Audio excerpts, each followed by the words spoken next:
Assalamualaikum warahmatullahi wabarakatuh. Alhamdulillah wa syukurillah wassalatu wassalamu ala rasulillah. Jumpa kembali dengan Bunda Saraswati. Spesial buat teman-temanku yang sudah subscribe, sudah follow Bunda, sudah mengikuti ya sejak awal sampai akhir, dan yang sudah menyimak video Bunda, terima kasih banyak ya. Semoga kalian semua selalu senantiasa mendapat limpahan rahmatnya, diberi kesehatan yang sempurna, panjang umur yang berkah, dan urusannya dilancarkan, dimudahkan rezekinya, dan bahagia bersama keluarga terkasih tentunya.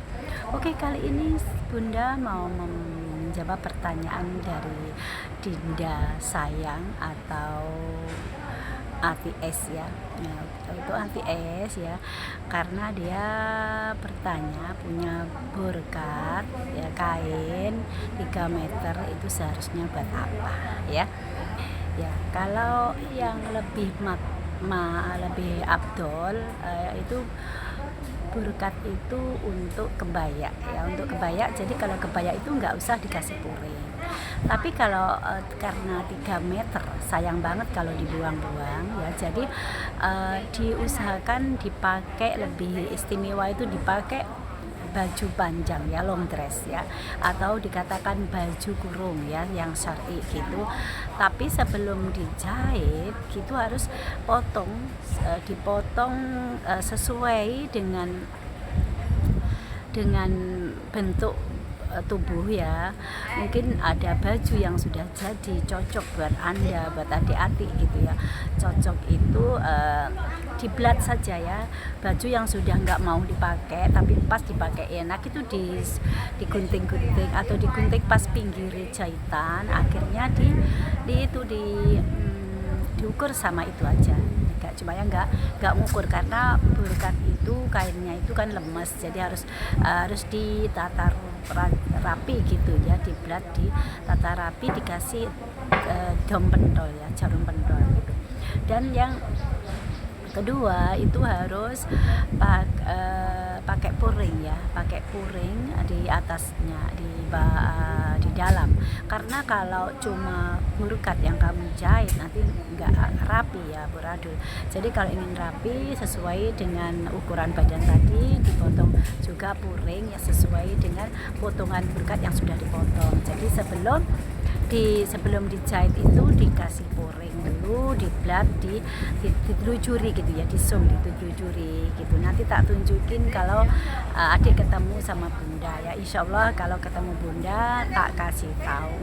Dan itu jadi gini caranya motong ini kain dengan burkatnya itu. Kalau burkatnya itu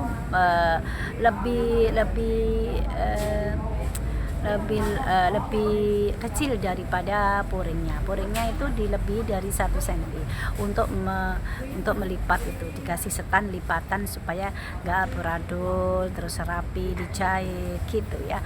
Terus nanti kalau sudah ketemu Bunda tinggal tak ajarin caranya motong sekalian, otodidak ya, supaya kain adik itu nggak sia-sia gitu. Jadi motongnya itu harus terlalu hati-hati ya, terlalu hati-hati, jangan sembarangan memotong, karena kain burkat itu kalau salah kita potong udah sobek, karena kain burkat itu kan arang-arang seperti jaring gitu ya, arang-arang juga seperti jaring, terus tengah juga pokoknya seperti jaring itulah gitu. Jadi kalau ke guntingnya nggak selalu pas gitu, kadang-kadang susah juga karena harus dikasih dom bundel pinggir gitu. Nah, karena berhubung Bunda ini sekarang ikut majikan, sekarang ada waktu di taman, saya kasih tahu kepada adik yang ingin tanya. Jadi begitulah ya ceritanya. Nanti ketemu Bunda insya Allah tanggal minggu pertama, hari Sabtu ya, hari Sabtu, bukan Sabtu ini, Sabtu depan ya, ini hari Kamis, jadi Sabtu depan boleh kamu bawa. Nanti tak kasih tahu di taman, terus akhirnya Kamu bawa itu semuanya aja, tak ajarin, nanti insya Allah kamu juga bisa ya. Kainnya pertama kali itu, langkah pertama yang kita ambil itu harus bawa benang yang sama dengan kain ya, warnanya harus sama ya, kurang dikit nggak apa-apa tapi agak sama, pokoknya agak sama. Kalau brokat itu kan nggak polos, jadi kan batik-batik mungkin ya. Jadi kalau batik-batik itu ya banyak yang cocok benangnya itu. Jadi sesuai dari selera atau sesuai dari warna, disesuaikan warna sebaik mungkin. Jadi tolong membawa benang sekalian ke tempat Bunda ya. Nanti ketemu di Junwan atau di Kungjun di Junwan West ya, hari Sabtu ya. Kita ajarin di sana ya, oke? Ya, semoga adik puas dan begitulah kurang lebihnya, karena apa yang Bunda ceritakan. Kalau mungkin kamu belum mudeng ya, nanti kalau ketemu baru mudeng, baru nyambung ya. Nggak apa-apa, belajar, kita sama-sama belajar ya. Bunda juga belajar, tetap semangat menyongsong masa depan, belajar. Dan karena hidup ini perlu perjuangan ya. Hidup ini cuma satu kali, jangan disia-siakan, dimanfaatkan sebaik mungkin ya. Ya, karena apapun yang kita niatkan, apapun yang kita bisa, pasti bisa. Kalau kita udah niat, ada kemauan, pasti bisa. Yang tidak bisa itu kalau kita nggak punya niat ya. Pertama kita harus punya niat, harus semangat ya, punya niat, harus semangat, pantang menyerah ya, sebelum tercapai apa yang kita raih. Yang penting kita nggak boleh menghalalkan segala cara, apapun dengan cara yang tidak baik, hasilnya pun juga tidak baik. Marilah kita selalu menebar kebaikan dimanapun kalian berada ya.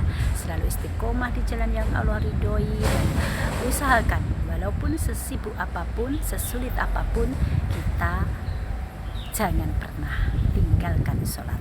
Karena sholat yang pertama kali dihisab di yaumil kiamah nanti, di flashback ya. Setelah kematian nanti ada hari kiamat. Setelah kita di dalam kubur, di dalam barzah, ada hari kiamat tiba. Hari kiamat tiba, gemuruh ya, planet-planet bertabrakan ya, malaikat Israfil mentiup trofet ya, sedahsyat mungkin, walaupun jauh tapi di telinga kita sampai peka ya, sampai nging gitu, sampai bergetar hati kita, karena waktu itu sangkakala ditiup, tidak trompet sangkakala ditiup, itu tanda hari kebangkitan ya. Dan waktu itu di saat itulah masih gemuruh mau datangnya hari kiamat. Terus itu malaikat Jibril itu jalan sana jalan sini, akhirnya dipanggil oleh Allah, malaikat Jibril, ya Allah, ya Rob, aku datang gitu. Terus bangunkan kekasihku Muhammad Sallallahu Alaihi Wasallam, bangunkan, pergi ke kuburannya, ke makamnya kekasihku Muhammad, kamu bangunkan Muhammad. Setelah dibangunkan Nabi Muhammad katanya duduk, terus mengusap-usap matanya yang kena debu gitu ya. Terus Jibril, ini hari apa Jibril? Hari kiamat ya Rasulullah gitu. Akhirnya setelah itu Rasulullah bukan mencari Khadijah, bukan mencari Fatimah, bukan mencari keluarganya, mencari bapaknya, bukan mencari ibunya. Umatku di mana ya Jibril? Umatku gimana? Umatku gimana keadaannya? Kita yang disebut-sebut Rasulullah ketika mau meninggal, sebut umati. Setelah hari kiamat tiba pun dicari kita.